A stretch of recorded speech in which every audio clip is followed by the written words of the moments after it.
రేవంత్ రెడ్డి నేను మాట్లాడుకుంటా మహబూబ్నగర్లో, సరే వీళ్ళు వాయిదా వేయమని అడిగిర్రు, నువ్వు వాయిదా వేస్తే ఇవ్వచ్చు, లేకపోతే ప్రభుత్వపరమైనటువంటి ఇబ్బందులు ఉంటే చెప్పొచ్చు.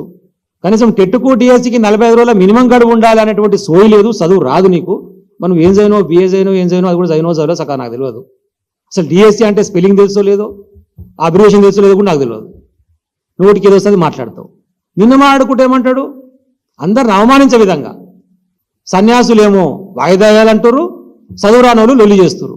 వాడు మాట్లాడే మాట అంటే ఎంత అవమానకరంగా మాట్లాడుతున్న నిరుద్యోగుల మీద, చదువుకున్న వాళ్ళ మీద, ఉన్నత విద్యావంతుల మీద. సన్యాసులట. అరే సన్యాసి రేవంత్ రెడ్డి, అరే సన్యాసి నిన్నే అంటున్నా.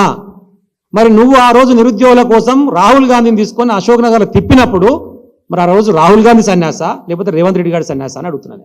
ఎవరు సన్యాసి మరి ఆ రోజు? ఆ రోజు నువ్వు ట్వీట్ చేసినావు కదా, నిరుద్యోగుల ఆర్తనాదాలు వినపడతలేవా 9 ఏళ్ళకి అని చెప్పేసానా. ఆ రోజు రేవంత్ రెడ్డి ట్వీట్ చేసిండు వాయిదా వేయాలని చెప్పేసి, గ్రూప్ 1 కానివ్వండి, మిగతావి కానివ్వండి. మరి ఆ రోజు సన్యాసి వాడు అని నేను అడుగుతున్నా.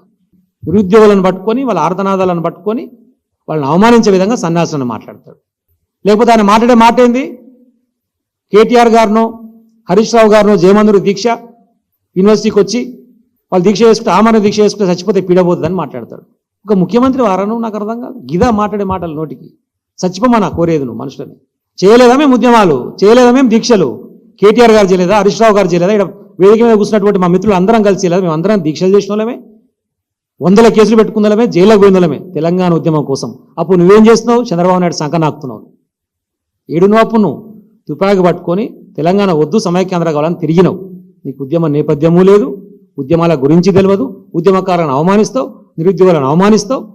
నేను ఈరోజు అడుగుతున్నా, మొన్న పార్లమెంట్లో రాహుల్ గాంధీ కూడా మాట్లాడిండు, నీట్ పరీక్షకు సంబంధించి విద్యార్థులు ఆందోళన చేస్తున్నారు, ఎందుకు రద్దు చేస్తలేరు, వాళ్ళు దీక్షలు చేస్తున్నారు, ధర్నాలు చేస్తున్నారు, రాస్తారోకోలు చేస్తారని చెప్పేసి రాహుల్ గాంధీ మాట్లాడిండు.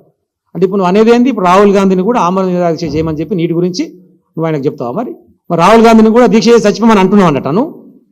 లేకపోతే ఈ రాష్ట్రాన్ని పట్టినటువంటి ఒక చీడ పురుగు, ఒక దరిద్రం తెలియక నెత్తినెత్తుకున్నాం, ఇంత ఎదవని చెప్పి తెలియదు రేవంత్ రెడ్డి గారు. కాబట్టి వాడే దీక్ష చేసి ఆ నీటి గురించి మరి వాడు చచ్చిపోతే పీడవద్దని చెప్పేసి తెలంగాణ ప్రజలు కోరుకుంటారు అని చెప్పేసి అంటే బాగుంటుందా? న్యాయమేనా అది? నోరు తెరిస్తే ఇబ్బందికరమైన మాటలు. ఒక రాష్ట్రానికి ముఖ్యమంత్రి లాగున్నా, ముఖ్యమంత్రి హోదాలో నేను ఏం పని చేయాలి, ఏం రివ్యూ చేయాలి, వాళ్ళు అడిగేటువంటి కోరిక నిజాయితీ ఉన్నదా లేదా, దాన్ని ఏం చేద్దాం అనేటువంటి సోయ లేదు.